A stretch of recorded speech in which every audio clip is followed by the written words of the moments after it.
তেল নিয়ে নিয়েছি, সাদা তেল কড়াতে। এখানে মসুর ডালের বাটা, পেঁয়াজ কুচি, লঙ্কা কুচি, পরিমাণ মতো নুন আর দেব হলুদ একটু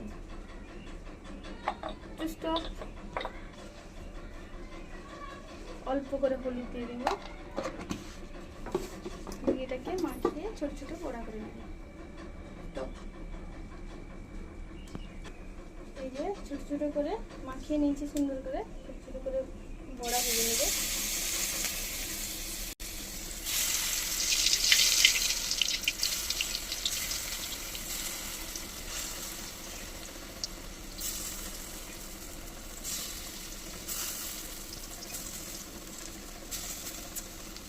এক সাইড হয়ে গেছে, পাল্টে নেব।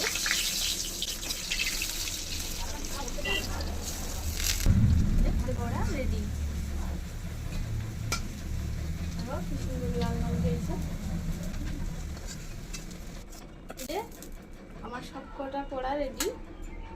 গরম গরম মসুর ডালের বড়া।